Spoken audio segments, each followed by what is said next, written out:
Welcome back ناظرین، programme reporter on campus کے special episode کے ساتھ اس وقت ہم موجود ہیں کنیڈ کالج لاہور میں، اور ہم یہ جاننے کی کوشش کر رہے ہیں کہ قائد کے تصور پاکستان سے ہم کتنا قریب ہیں یا اس سے دور ہیں۔ ڈاکٹر صاحب، بریک پہ جانے سے پہلے بات ہو رہی تھی تعلیمی اداروں کی کہ شاید ہم نے اس طرح سے ان ایشوز کو ایڈریس نہیں کیا کہ جو آئیڈینٹیز کی کنفیوژن آئی، اس میں ہماری تعلیم کا ایک بنیادی کردار ہے کہ ہم وہ چیزیں پڑھا رہے ہیں اپنے اسٹوڈنٹس کو، ان کرٹیکل ایشوز کو ایڈریس کرتے ہیں جو کہ آئیڈینٹی کے ایشوز اور ایکسٹریمزم کو ایڈریس کر سکیں۔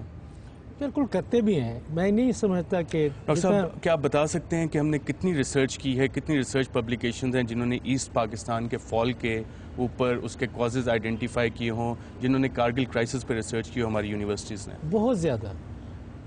صورتحال یہ ہے کہ آپ کا جو عام پی ایچ ڈیز ہیں، اس میں کئی پی ایچ ڈیز ہیں، نام بتا دیں۔ اخباروں میں تو یہ ڈیبیٹ ہو رہی ہے ایجوکیشن انسٹیٹیوشن میں کتنے پی ایچ ڈی آئے اس میں؟ نہیں، ضروری نہیں ہوتا کہ آپ جو پی ایچ ڈی کرتے ہیں صرف تھیسس لکھتے ہیں۔ یہ صرف پاکستان میں ہوتا ہے کہ ایک تھیسس بنا کے آپ لکھ دیں اور پی ایچ ڈی ہو جائے۔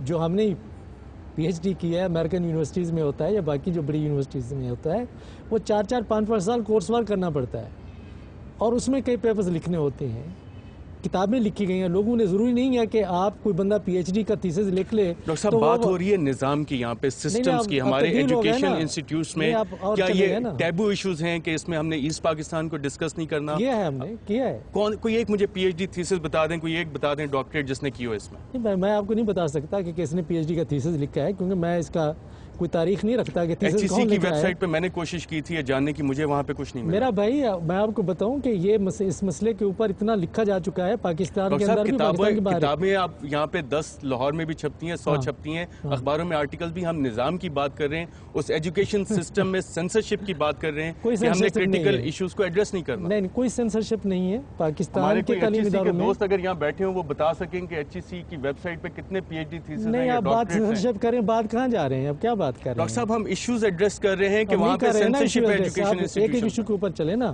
پہلے آپ نے بات کی کہ مشرقی پاکستان کے کازز کا ہمیں معلوم ہے، جس کے اوپر میں سمجھتا ہوں کہ پاکستان کے اندر بھی کتابیں، حمود الرحمان کمیشن رپورٹ ہمیں انڈیا سے ملتی ہے۔ اور نہیں بھائی، پاکستان میں موجود تھی، وہاں سے کس طرح سے آپ کو ملی ہے؟ ریلیز تو وہاں پہ ہوئی نا۔ نہیں، آپ نے بات کی کہ ریسرچ ہوئی ہے، تو میں آپ کو یہ بتا رہا ہوں کہ ریسرچ ہوئی ہے پاکستان کے اندر بھی، پاکستان کے باہر بھی، کہ جہاں تک کہ کازز، یا آپ یہ کہہ رہے ہیں کہ ہمیں اسباب کا معلوم نہیں ہے، یہ آپ غلط کہہ رہے ہیں۔ اگر آپ نے نہیں پڑھا تو اور بات ہے۔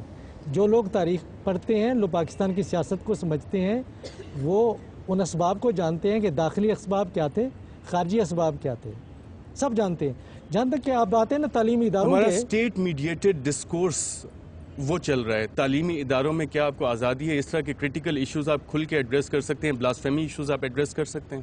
بالکل کر سکتے ہیں، کیوں نہیں کر سکتے ہیں؟ پتہ نہیں آپ کون سے تعلیمی ادارے میں گئے ہیں۔ میرا تعلق تعلیمی ادارے سے ہے۔ میں بھی اسی تعلیمی ادارے سے ہوں، قائد اعظم یونیورسٹی، جہاں عرصہ دراز آپ رہے ہیں۔ کیا آپ کو کیا وہاں پہ کھل کر وہاں پہ ڈیبیٹ نہیں ہو سکتی؟ وہاں پہ بھی میں نے کوئی تھیسس ڈاکٹر صاحب نہیں دیکھا جو اس چیز کا ہے۔ تھیسس تو کوئی اس کی وہ نہیں ہے نا، تھیسس تو ہر بندہ اپنی مرضی کے مطابق لکھتا ہے۔ آڈینس سے ایک ویو لے لیتے ہیں کہ ہمارا ڈسکورس کتنا اسٹیٹ میڈیٹ کرتی ہے اور کرٹیکل ایشوز پہ ہمیں تھیسس اور اس پہ کرنے کی جاتی ہے۔ آڈینس سے لے لیتے ہیں ڈاکٹر صاحب۔ نا میری بات سنیں، میڈیا کے اوپر بات آنیسٹ کرنی ہے، میں اس طرح آپ کو نہیں جانے دوں گا۔ آپ مجھے بتائیں کہ آپ نے کہا کہ اسٹیٹ میڈیٹڈ ڈسکورس ہوتا ہے۔ میں یہاں آپ کے اسٹوڈنٹ سے، آپ کے ٹیچر سے، یہ سامنے لوگ بیٹھے ہیں، کوئی آگے کہے کہ جی حکومت کی طرف سے ہمیں یہ حکم نامہ ملا ہے کہ اس موضوع کے اوپر بات کریں، اس موضوع کے اوپر بات نہ کریں۔ پاکستان ایک جمہوری معاشرہ ہے، جتنا آزادیاں ہمیں پاکستان کے اندر تعلیمی اداروں میں اس وقت ہیں، مشرق وسطیٰ یا کسی بھی ڈیولپمنٹ کنٹری میں وہ موجود نہیں ہے۔ اگر لوگ صحیح طریقے سے نہیں سوچتے، کام نہیں کرتے، تو یہ غفلت ہے، سستی ہے اور کم چوری ہے۔ چلیں آڈینس میں خیال پوچھ لیں سامنے کہ کون سا، میں جا کے لیکچر دیتا ہوں، کسی یونیورسٹی میں جاؤں، آج تک مجھے جو کچھ میں نے لکھا ہے یا میڈیا کو بولا ہے پاکستان کے اندر، اس حکومت کے خلاف میں نے باتیں کی ہیں، پچھلی حکومت کے خلاف باتیں کی ہیں، کسی نے آ کے مجھے یہ نہیں کہا کہ آپ نے کیوں کہا ہے یا مجھے میرے خلاف کوئی کارروائی کی ہو۔ آزادی ہے، جو بندہ آزادی سے بات کرنا چاہے تعلیمی اداروں کے اندر یا باہر، پاکستان میں اس کو کوئی نہیں پکڑ سکتا۔ کوئی ایک پی ایچ ڈی تھیسس اس پہ ابھی تک مجھے نہیں ملا۔ یہ کوئی سوال نہیں ہے، یہ کیا سوال ہے؟ یہ سوال آپ ڈسکس کر رہی ہیں 71 سے لے کے ابھی تک ہمارے پاس تھیسس کیوں نہیں ہے؟ کوئی کیوں آپ نے کسی ایک کو بھی اس پہ نہیں آیا کہ ہم اس پہ کر سکیں؟ آپ بات کریں، آڈینس سے لے لیتے ہیں ڈاکٹر صاحب۔ بات صاف کریں۔ آپ یہ کہہ رہے ہیں کہ کوئی تھیسس نہیں لکھا گیا، میں نے نہیں ریسرچ کیا, آپ نے ریسرچ کی ہے. HEC کی ویب سائٹ پہ مجھے نہیں ملا. وہاں پہ ویب سائٹ کے اوپر تھیسس نہیں ہوتے, اس پہ لسٹ پوری موجود ہے. نہیں ہوتے نا. HEC تو کل بنی ہے. جو اگر اس کے اوپر ریسرچ کرنی ہوگی اور کر کے آپ کو بتائیں گے کہ کتنا لوگوں نے تھیسس کیے ہیں. ڈاکٹر صاحب اگر آپ کو وہ مل جاتی ہے اس پہ ہم بیٹھ کے دوبارہ پروگرام کریں گے اور ڈسکس کریں گے. میں آپ کے لیے کام کروں, قوم کے لیے بات کر رہے ہیں ڈاکٹر صاحب. قوم کو یہ چیزیں پتہ ہونی چاہیے. قوم کے لیے آپ میرے لیے نہیں کر رہے, میں یہ کام کر رہا ہوں آڈینس کے لیے, عوام کے لیے جا رہا ہے. میں آپ کو بتا رہا ہوں, آپ کو سمجھ نہیں آ رہی. میں کہہ رہا ہوں کہ اس کے اوپر بے شمار ریسرچ پاکستان میں ہوئے, باہر ہوئی ہے. آپ کو اگر نہیں پتا تو میں آپ کو کس طریقے سے آپ کو بتاؤں. چلیں ڈاکٹر صاحب وہ اس پہ ہم ڈسکس کر لیں گے, اور ہم اس آڈینس کے سامنے اور ویئرز کے سامنے ڈاکٹر رسول بخش رئیس صاحب جتنے تھیسس لے کے آئیں گے اس پہ ہم بیٹھ کے بات کریں گے. میرا یہ کام نہیں ہے, میں کیوں لے کے آؤں گا تھیسس آپ کے لیے. سر میں ایک بات کہنا چاہتا ہوں, رسول بخش رئیس صاحب آپ کی بڑی عزت ہے میرے دل میں, اور ارشد شریف کی بڑی عزت ہے. سر سچ کہیں درمیان میں ہے, جی سچ کہیں درمیان میں ہے. پاکستان میں آپ دونوں کے درمیان میں. سر آپ دیکھیں جتنی آزادی بات کرنے کے لیے آپ اپنے لیے چاہتے ہیں اتنی مجھے بھی دے دیں سر. گزارش یہ کہ پاکستان میں ریپریسو رجیمز رہی ہیں, پاکستان میں اظہار رائے پہ آزادی پہ قطغن رہی ہے, سچ بات کہنے پہ قطغن رہی ہے, 60s میں رہی ہے, ضیاء الحق کے دور میں رہی ہے, اخباروں میں سچ روکا گیا ہے. ہمیں سر ٹل FSC, میں اسلام آباد ICB کا پڑھا ہوا ہوں, مجھے نہیں پتا تھا ایسٹ پاکستان کے کازز, کیونکہ میرے کسی سلیبس میں نہیں تھا. اگر مجھے میرے گھر میں میرے والد نے بتایا ہو تو بتایا ہو, اسٹیٹ کے ایجوکیشن کریکولم میں مجھے نہیں پڑھایا گیا. اور یہ حقیقت ہے, میں یہ آپ کو یہ بات کہہ رہا ہوں کہ اب آزادی بڑی ہے, اس میں میڈیا کا رول بھی ہے, اس میں اور لوگوں کا بھی رول ہے, آپ جیسے اکیڈمیشن کا رول بھی ہے جنہوں نے کوشش کی ہے لوگوں کو سچ بتایا جائے. لیکن سر بات آج کی نہیں ہو رہی تھی, بات 62 سال کی ہو رہی ہے. 62 سال میں سچ سر 15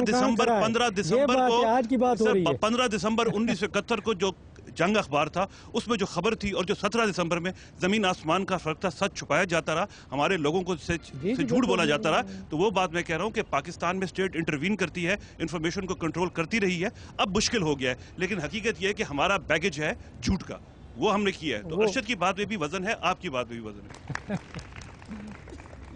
مائک پاس کریں. آپ نے جو پہلے شدت پسندی کی بات کی تھی اور آئیڈینٹی کی, سوری بے شک آپ اس کو کٹ کر دیے گا, لیکن وہ جو تھی دو الگ الگ ایشوز ہیں, بہت سینسٹیو ایشوز ہیں.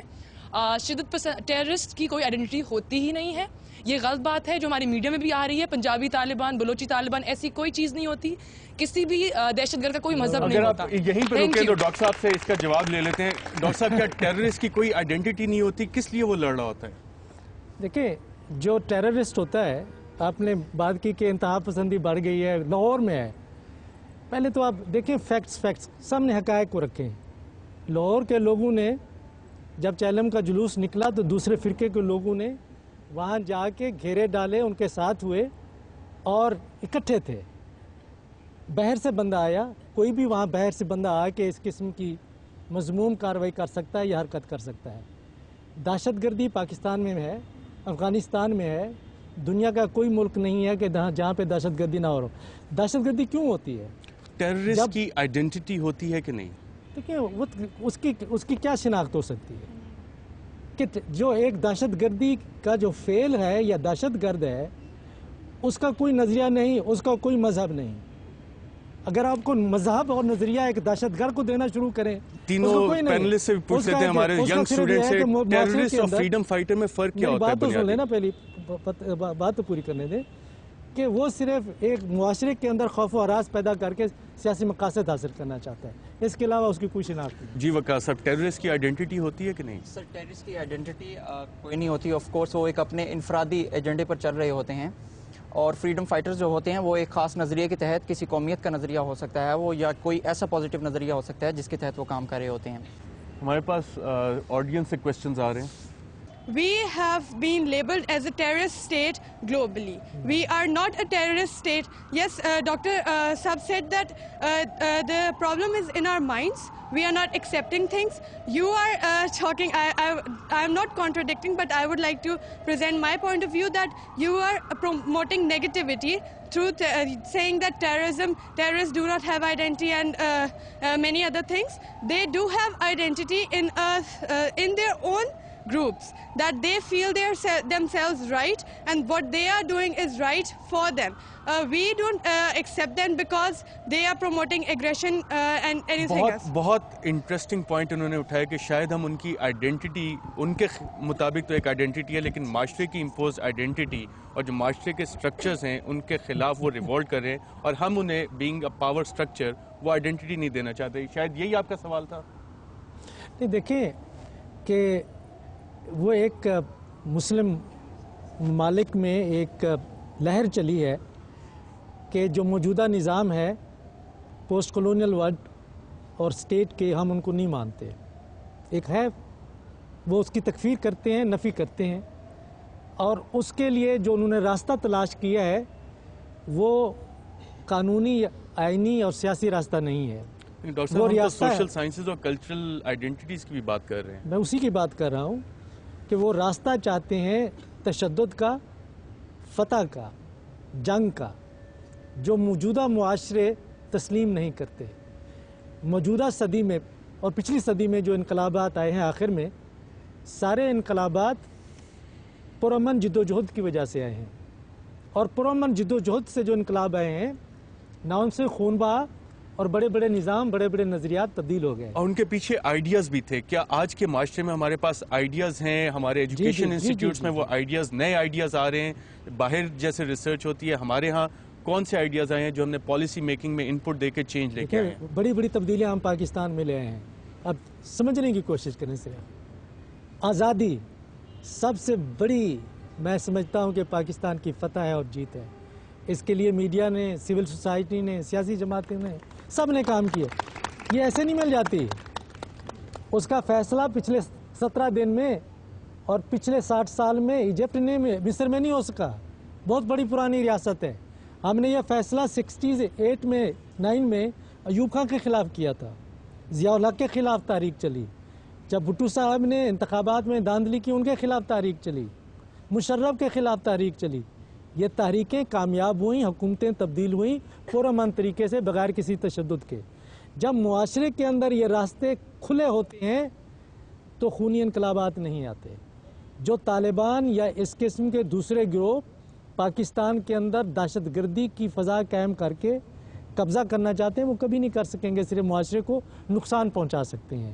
یہ نظریہ نہیں ہے, یہ ایک ذہن کی سوچ ہے کہ ہم طاقت کے ذریعے موجودہ ریاست کے اوپر ہم قبضہ کر سکتے ہیں. ڈاکٹر صاحب اسی بات کو لے کے آگے چلیں گے. یہ طاقت کی سوچ کہاں سے آئی؟ قائد اعظم کی سوچ تھی, یہ مودودی کی سوچ تھی, ضیاء کی سوچ تھی, اور آج کے پاکستان کی سوچ کیا ہے؟ ایک وقفے کے بعد.